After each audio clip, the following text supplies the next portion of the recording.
Construites par l'homme, les voies navigables artificielles relient les océans avec les hauts lieux de la production industrielle.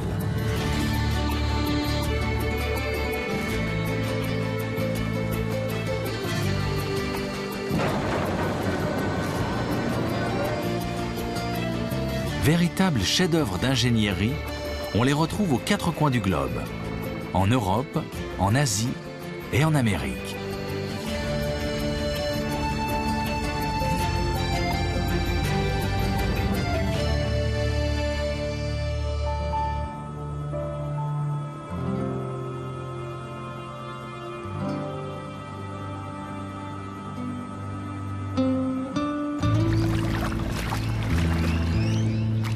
Un porte-conteneurs miniature bricolé avec les moyens du bord.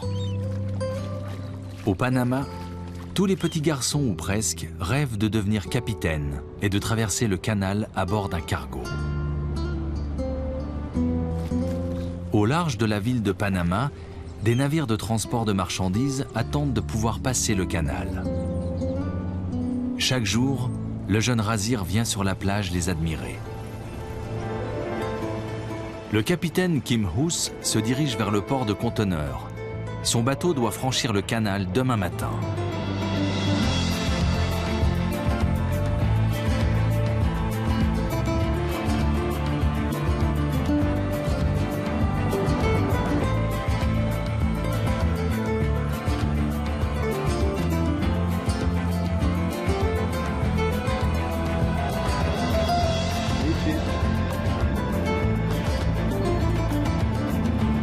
Pour le Danois, le passage du canal est loin d'être une simple routine.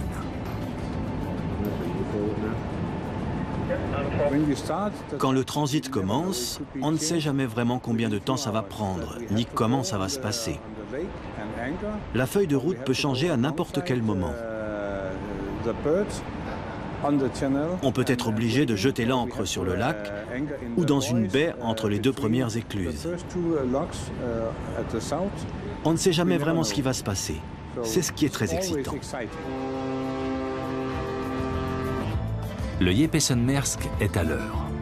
Les bateaux qui ne sont pas prêts à temps doivent payer une nouvelle fois le passage. 3 heures du matin, le pilote Rafael Mendes monte à bord.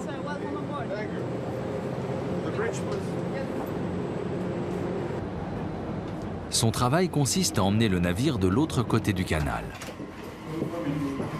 Captain. Morning, Mr. Pilot. Welcome. Good. How are you? I'm fine. You? Good. Good. The first lock, you can see this is. Kim Hoos va devoir remettre les commandes de son navire au pilote. Pas facile pour le capitaine, mais c'est la loi. Tous les navires qui franchissent le canal doivent être conduits par des pilotes panaméens. 5h30, les amarres sont larguées.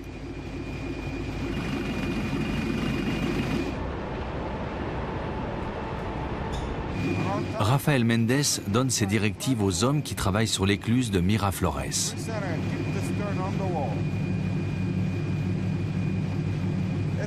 C'est la partie la plus délicate du passage, l'approche de la paroi de la première écluse. Et ici, il y a un courant assez fort, qui risque à tout moment de projeter le navire contre les murs. Il faut voir la manœuvre en accéléré pour réaliser à quel point elle est délicate.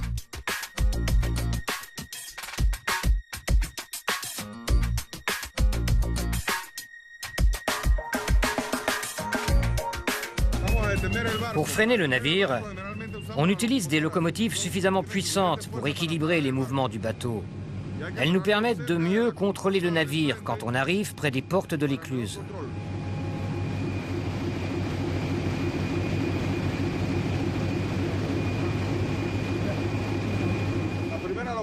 Chaque locomotive est reliée au navire par 2 câbles. Et sur la première, l'un des 2 s'est rompu. Il va donc falloir manœuvrer avec un seul câble.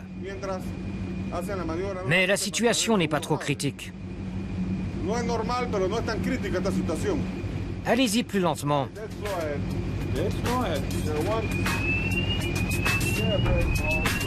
L'entrée dans la chambre de l'écluse se joue au centimètre près.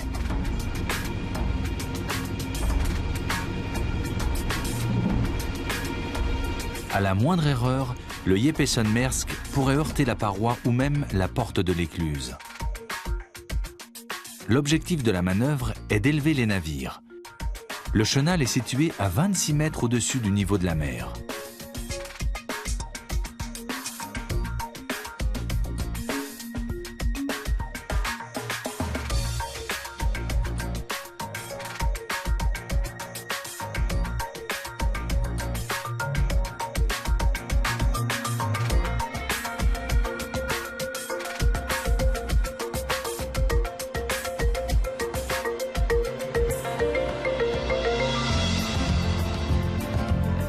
Une heure après son départ, le porte-conteneur a déjà franchi la première écluse.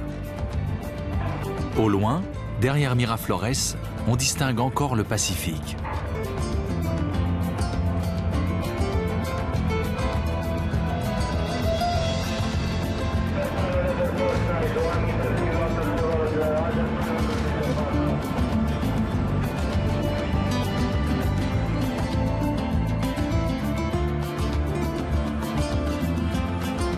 Le Panama est situé entre le Costa Rica et la Colombie.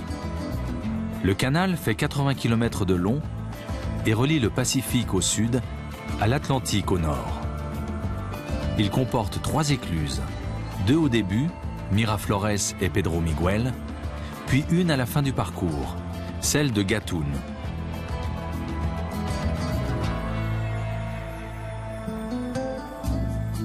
Le canal traverse la forêt tropicale humide, la plus vaste et la mieux conservée d'Amérique centrale.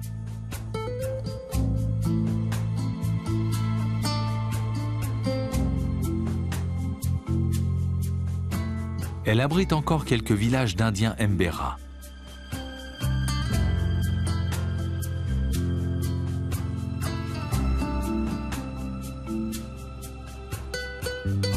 Plusieurs parcs nationaux peuvent être visités le long du canal. Selon les scientifiques, il y aurait au Panama plus de 10 000 espèces animales et végétales. Un paradis naturel à proximité immédiate de la voie navigable.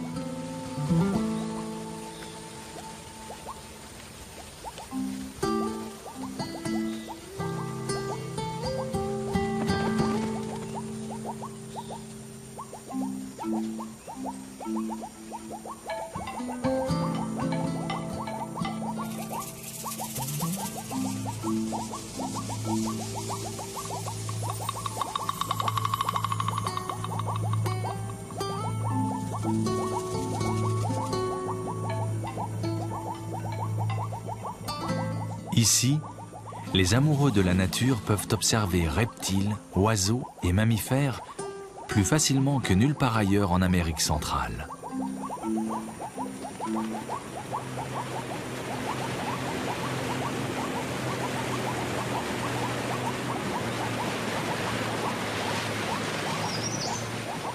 La guide et protectrice de la nature, Yasmine del Carmen Fernandez, sait où les trouver.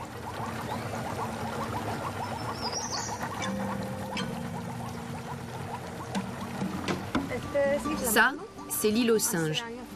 Il y a quelques années, un couple de capucins à face blanche a été remis en liberté ici.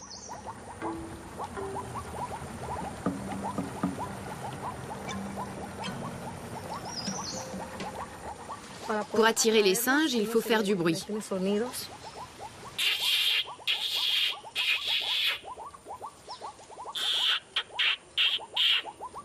Une fois en liberté, les capucins à face blanche ont dû réapprendre à trouver eux-mêmes leur nourriture. Des chenilles ou des vers, par exemple. Les singes n'aiment pas qu'on leur montre les dents. C'est pour eux un signe d'agressivité.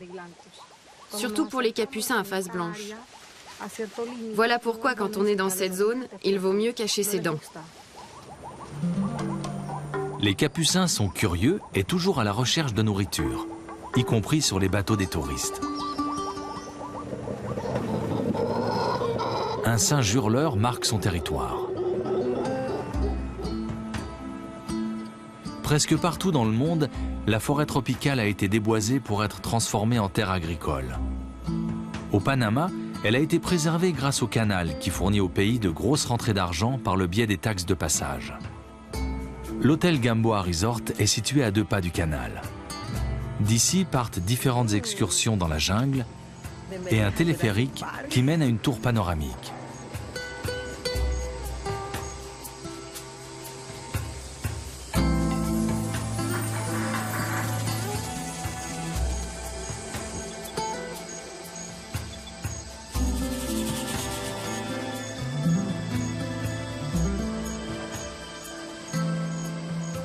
Un iguane vert. Il fait partie des espèces menacées.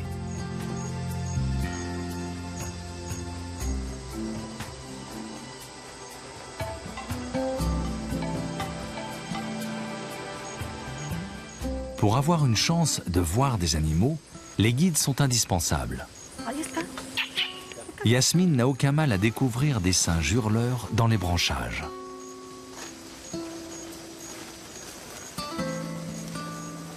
Différencier un mâle d'une femelle est assez facile, même pour les touristes.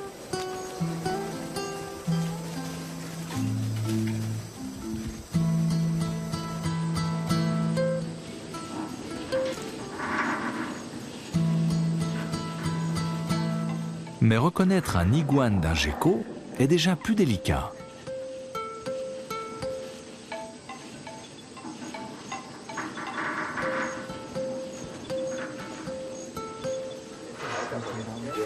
La balade en téléphérique dure 20 minutes. Les visiteurs se rendent ensuite à la tour panoramique.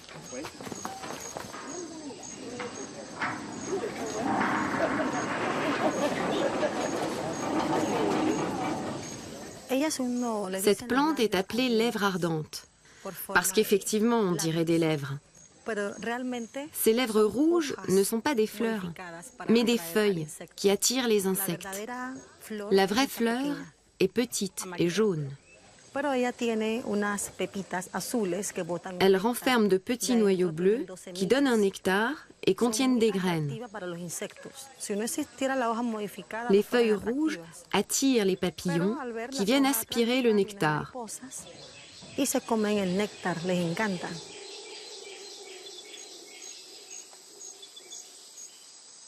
Les feuilles font le régal des fourmis coupe-feuilles, même si le fardeau semble énorme pour leur taille.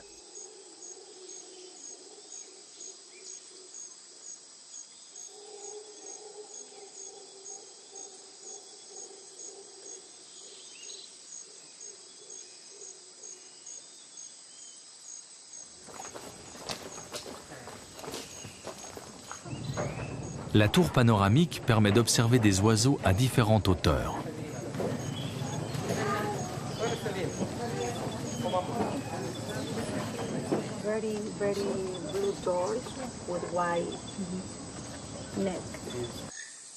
Des toucans. Malgré l'importance du trafic fluvial, les oiseaux sont très nombreux dans cette région. Les bateaux vont du Pacifique vers les Caraïbes. Le matin, ils franchissent le canal dans ce sens.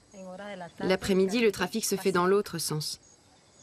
En ce moment, il y a entre 30 et 45 navires par jour, et ça leur prend entre 8 et 10 heures. Quand l'élargissement du canal sera terminé, il ne leur faudra plus que 4 ou 5 heures.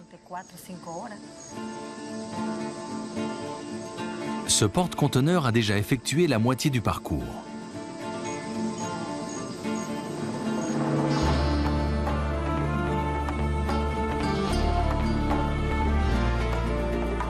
Le passage de chaque navire dans les écluses provoque le déversement de 197 millions de litres d'eau douce dans la mer, et ce, aux 2 extrémités du canal. Cette eau douce diminue la salinité de la mer, ce qui fait que certains poissons meurent et remontent à la surface. Voilà pourquoi les écluses attirent autant de pélicans et d'oiseaux qui se nourrissent de cette manne.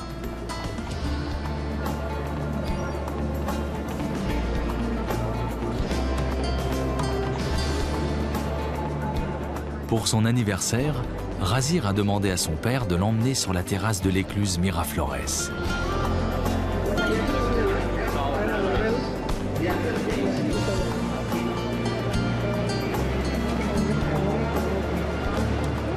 Un bateau-citerne passe justement l'écluse.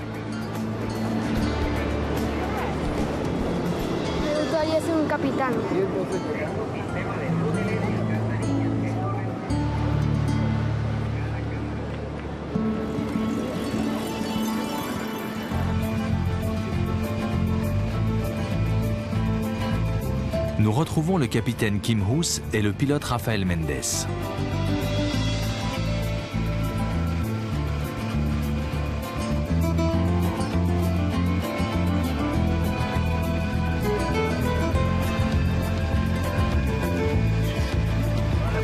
Par talkie-walkie, ce dernier dirige les opérations dans les locomotives.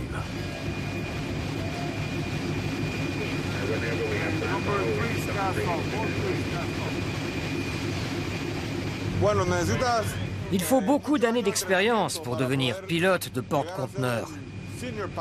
La formation dure au moins 9 ans. On travaille d'abord sur de petits bateaux, et ce n'est que plus tard qu'on a le droit de piloter de gros bateaux sur le canal.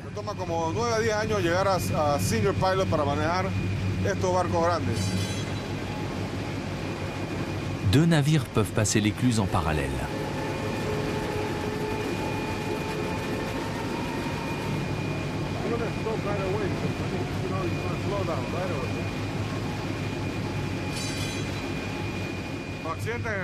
Les accidents sont très rares. Depuis l'an 2000, on a réussi à en réduire considérablement le nombre. Mais parfois, ils sont inévitables. Des erreurs humaines, mais aussi des avaries mécaniques font qu'un bateau entre parfois en contact avec la paroi ou certaines parties de l'écluse.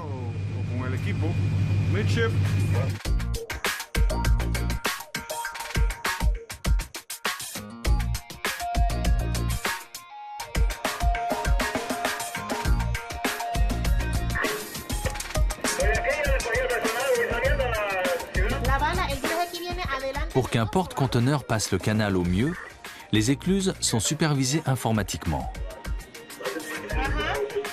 Sur la base de ces informations, Jennifer Greaves décide si des agents panaméens doivent venir prêter main forte à l'équipage d'un navire. Sí.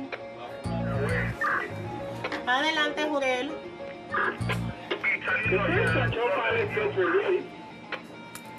Copiado, va a ser el capitán Ibarra, ¿ok? Le Jeppesen Maersk vient de franchir l'écluse de Pedro Miguel. Se baja ahí. Il se trouve à présent sur le lac Gatun. Notre peuple est très fier du canal. Nous faisons tout pour que son fonctionnement soit efficace et sûr. Nous, les Panaméens, sommes bien décidés à maintenir le canal en parfait état de marche.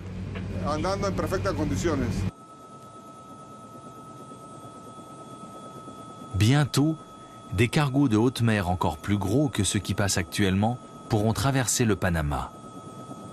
Consultés par référendum, les Panaméens ont en effet dit oui à des travaux d'élargissement du canal. Des travaux qui coûteront 5 milliards d'euros et qui détruiront l'espace vital de nombreux animaux.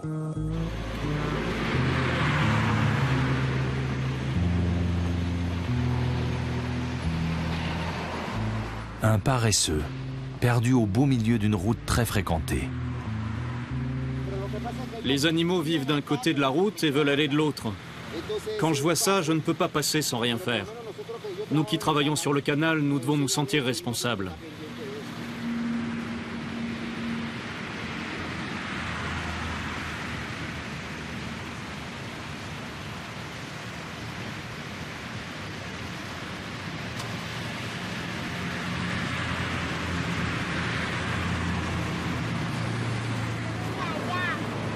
Les habitants ont fini par prendre l'habitude de ramener dans la forêt des animaux trouvés sur la route.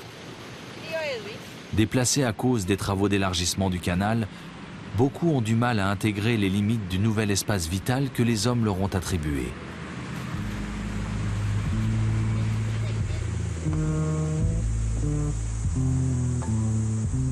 Le paresseux a l'air épuisé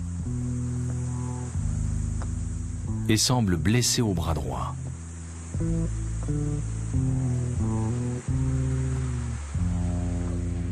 La famille espère l'avoir transporté suffisamment loin dans la forêt. Par sécurité, elle prévient une société de protection des animaux mandatée par l'autorité du canal de Panama.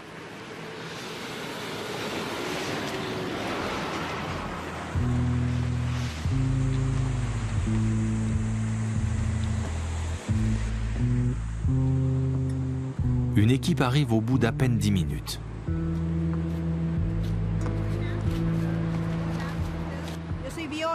Nous sommes biologistes. Pour la sécurité du paresseux, nous allons le transporter plus loin, dans la forêt, et l'éloigner au maximum de la route.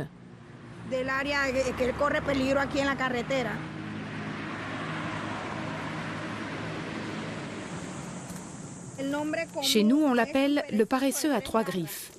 Au Panama, il y en a 3 espèces différentes. Extrêmement longues, ces griffes peuvent infliger de très graves blessures.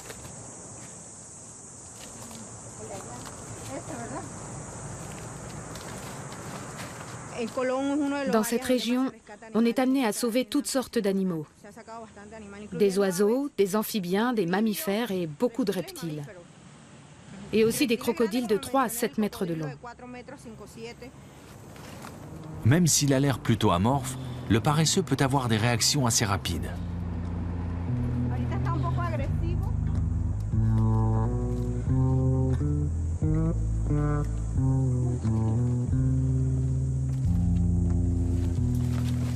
Tous les mois, les biologistes ramènent une trentaine d'animaux dans la forêt.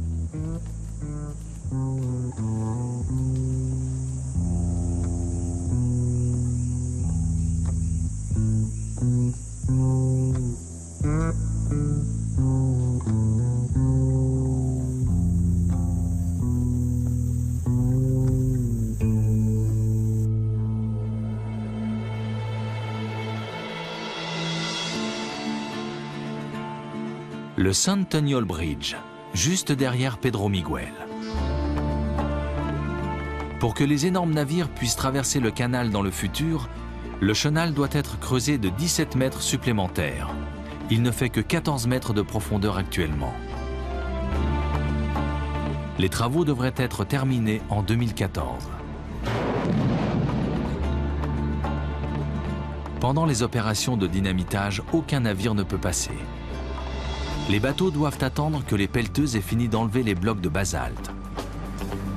Ces engins sont régulièrement utilisés pour l'entretien du canal.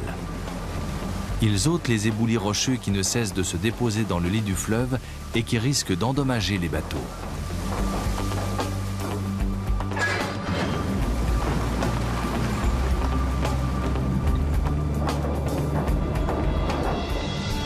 Le Jeppesen-Maersk passe le Centennial Bridge 3 heures seulement après le début de son périple.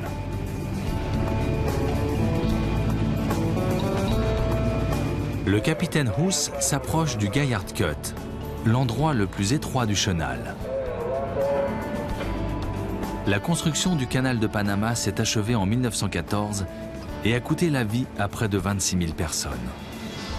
Les travaux furent d'abord entrepris à la fin du 19e siècle par les Français qui échouèrent avec leur concept de canal sans aucune écluse. Et ce sont les Américains qui réussirent finalement à construire cette voie navigable. Le 9 janvier, c'est la fête nationale au Panama. Ce jour-là, en 1964, des lycéens et des étudiants de la ville de Panama se soulevèrent contre les États-Unis. Ils réclamaient que le drapeau panaméen soit déployé dans la zone du canal, où la bannière américaine était la seule à flotter. Les mouvements de protestation envenimèrent le conflit entre les deux pays. Les lycéens de 1964 se sont aujourd'hui donné rendez-vous dans leur école d'autrefois. Ils portent le drapeau de l'époque comme une relique. Le 9 janvier 1964 fait partie du combat de toutes les générations du peuple panaméen pour reconquérir son propre pays. Je crois que nulle part ailleurs, un groupe d'étudiants ne s'est opposé à la plus grande puissance de ce monde. Le premier martyr, le premier mort, s'appelait Ascanio Arosemena et c'était notre ami.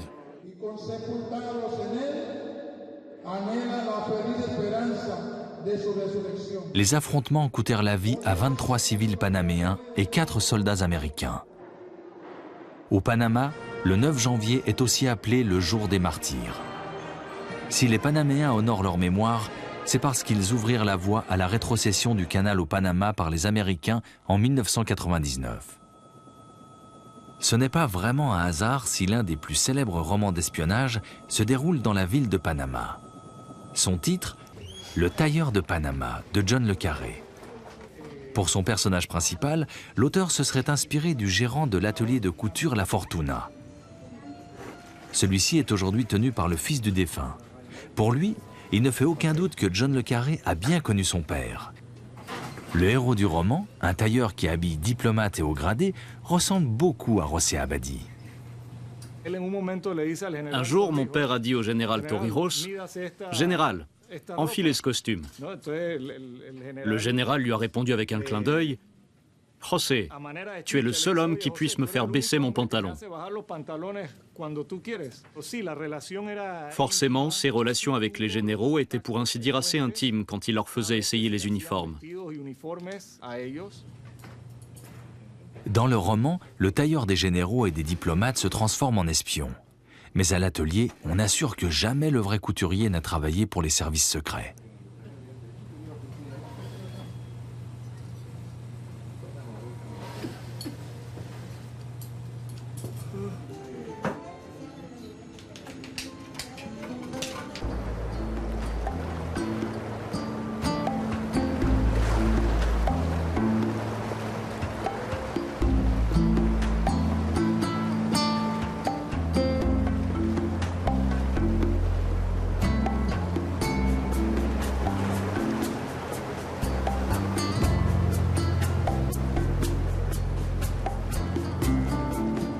Sur les plages qui bordent la ville de Panama, le canal est toujours à portée de vue. Cela ne dérange personne de se baigner aussi près des bateaux qui attendent leur passage. Le canal fait partie du quotidien des Panaméens et même de leur identité.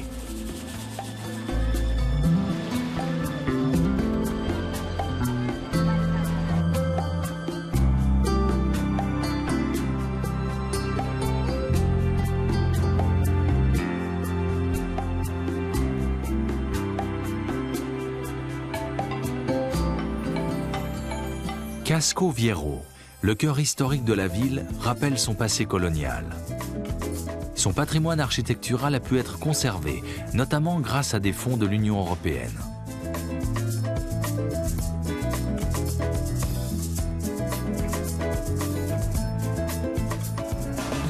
Razir vit dans la vieille ville, qui attire beaucoup de touristes depuis qu'elle a été restaurée. La plupart de ceux qui achètent un Panama ne savent pas que ce chapeau ne vient pas du Panama, mais d'Équateur.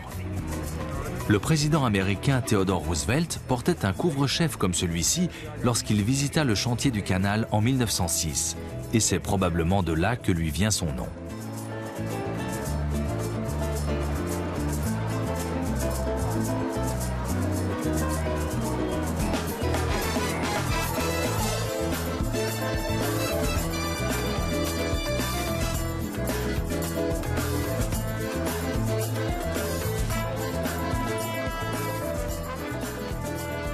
Le Panama compte plus de 10 000 vendeurs de billets de loterie, tous licenciés. Ici, la plus petite mise est d'environ 25 cents. Décrocher le gros lot est un rêve commun aux hommes et aux femmes du monde entier.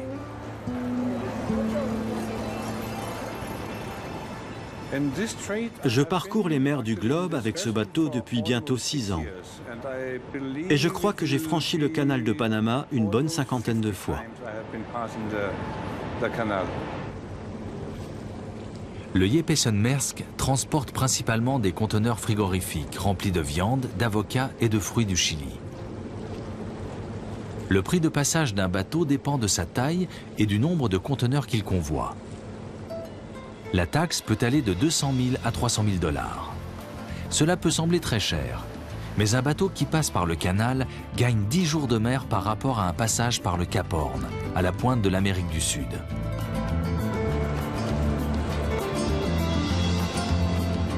Les bateaux de croisière sont les plus fortement taxés, jusqu'à 500 000 $ selon le nombre de passagers.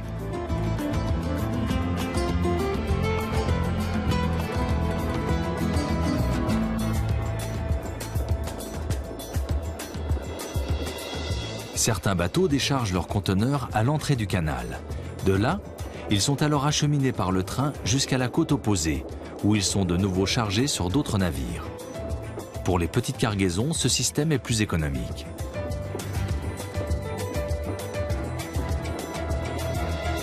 Pour assurer une quantité d'eau suffisante au bon fonctionnement du canal, le fleuve Chagres a été retenu par un barrage et toute une zone a été inondée. C'est ainsi qu'est né le lac Gatun, le deuxième plus grand lac artificiel au monde. La création de ce lac a englouti une montagne dont on ne voit plus aujourd'hui que le sommet devenu l'île de Barro Colorado. Un seul bateau par jour se rend sur cette île, à 7h15 du matin. La plupart de ces passagers sont des scientifiques. Margaret Crowfoot est biologiste. Elle effectue des recherches sur les singes qui peuplent Barro Colorado. Elle vit dans la ville de Panama et vient très régulièrement.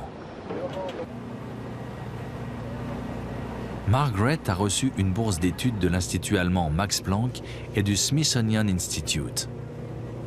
Cette institution de recherche américaine gère l'île depuis 1946 et permet à des scientifiques du monde entier de séjourner ici pour leurs travaux.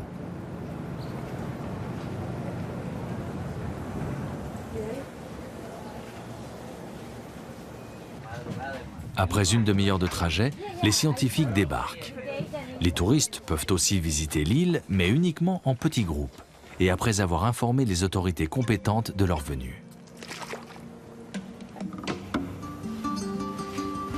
Un capucin s'est emparé d'une ruche.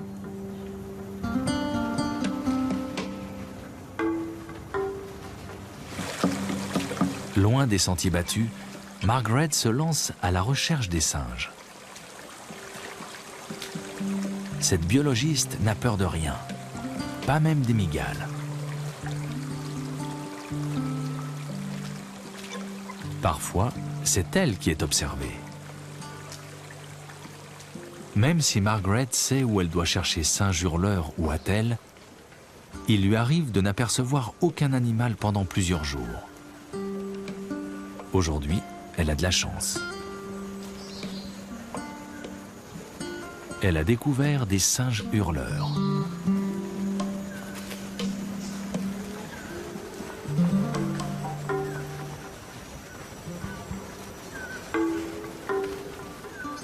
Ce singe hurleur vient juste de manger des feuilles.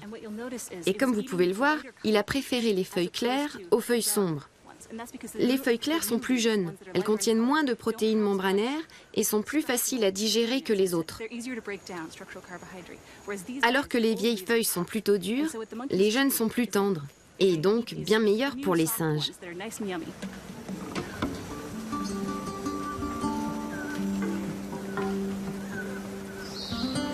Les singes attelles sont également appelés singes araignées. Il suffit de les observer un peu pour comprendre pourquoi.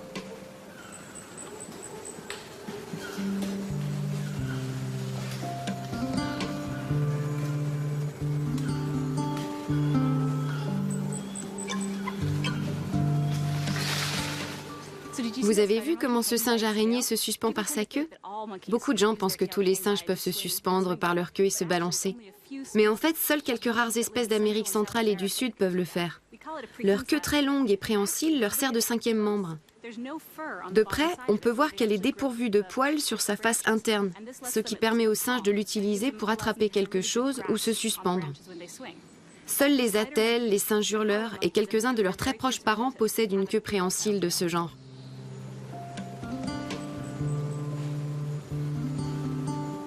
Tandis que les attelles se propulsent de branche en branche, le singe hurleur, lui, s'accorde une petite pause digestive.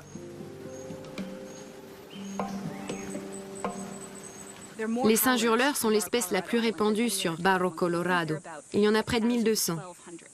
S'ils sont aussi nombreux, c'est parce que cette île regorge de feuilles dont ils se nourrissent.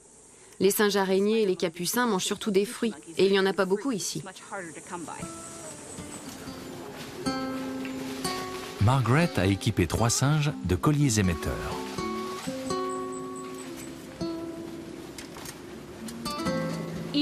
Chaque collier émet une fréquence bien spécifique. Là, je cherche le singe qui correspond à la fréquence 151.244.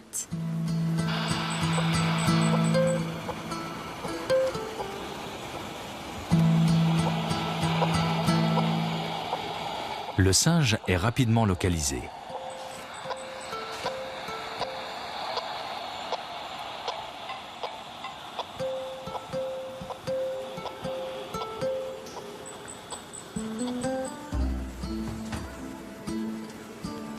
Les singes capucins sont capables de développer des techniques qui leur sont propres pour accéder aux aliments qu'ils convoitent.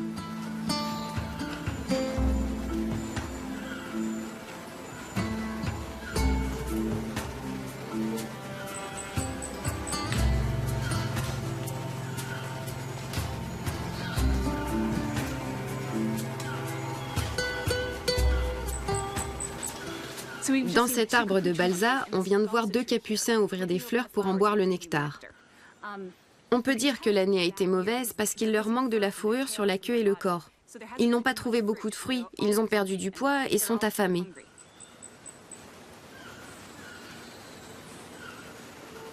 Si Barro Colorado attire autant de scientifiques, c'est parce qu'ici, à 38 km seulement à vol d'oiseau de la ville de Panama, la faune et la flore sont d'une très grande richesse.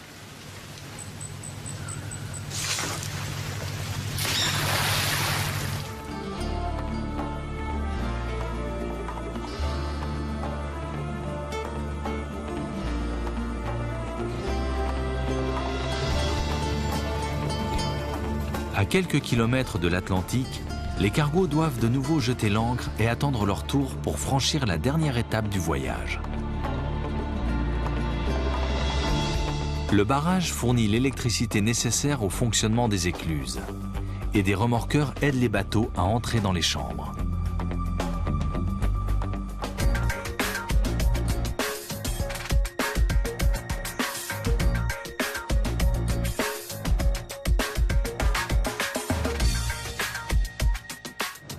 Plus de 7 heures après son départ, le Jeppesen Maersk atteint les écluses de Gatun. Le navire est de nouveau relié par des câbles aux locomotives chargées de le stabiliser. Les 3 écluses de Gatun abaisseront le bateau de 26 mètres et lui permettront de se retrouver au niveau de la mer. Dans 1 heure, le capitaine Hoos pourra reprendre le contrôle de son navire et voguer sur l'Atlantique. Le pilote panaméen quittera le Jeppesen Maersk dès qu'il aura franchi l'écluse.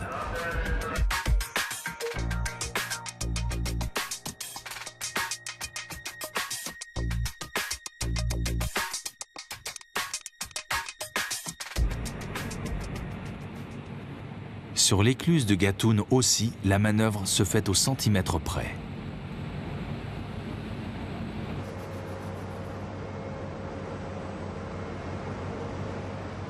Rafael Mendes est en contact permanent avec les ouvriers de l'écluse.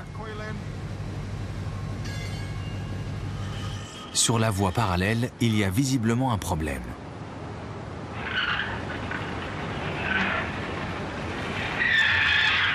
Mais la situation est moins grave qu'elle n'en a l'air. Probablement juste une éraflure.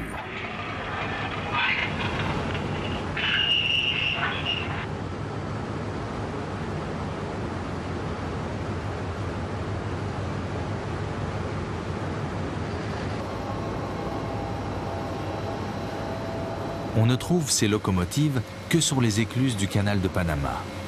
Les Panaméens les ont surnommées moulas, les mules. Ces locomotives ne travailleront pas sur les nouvelles écluses qui seront construites en vue de l'élargissement du canal. Car ces mules mécaniques ont un petit problème. Elles perdent de l'huile de graissage qui s'écoule sur les parois de l'écluse avant de se déverser dans l'eau.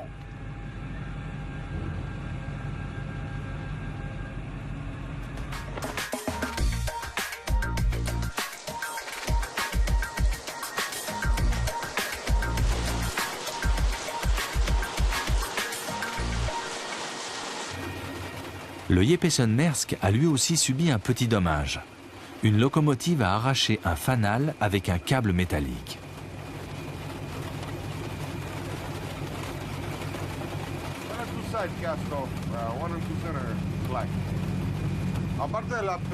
Mis à part ce petit incident causé par le conducteur de la locomotive, le transit de ce cargo par le canal a été presque parfait.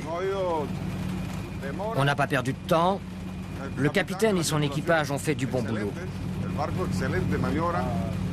Le pilote aussi a été à la hauteur.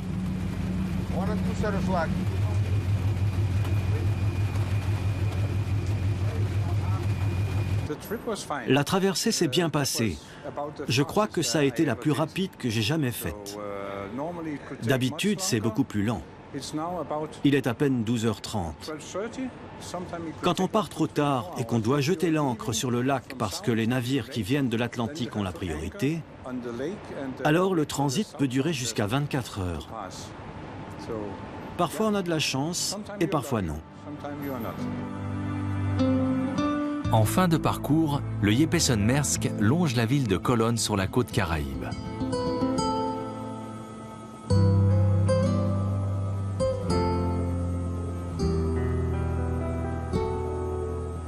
Le porte-conteneur passe ensuite devant l'archipel de San Blas. Un petit paradis pour l'instant épargné par le tourisme de masse.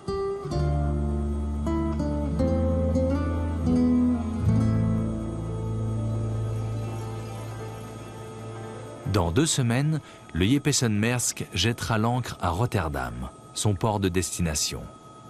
Kim Hoes pourra alors se reposer. On est 2 capitaines à se partager ce navire. Cela veut dire qu'à tour de rôle, chacun de nous passe 7 semaines à bord, puis 7 semaines à la maison avec sa famille. Et ainsi de suite. Ah, je crois qu'il est temps de repartir.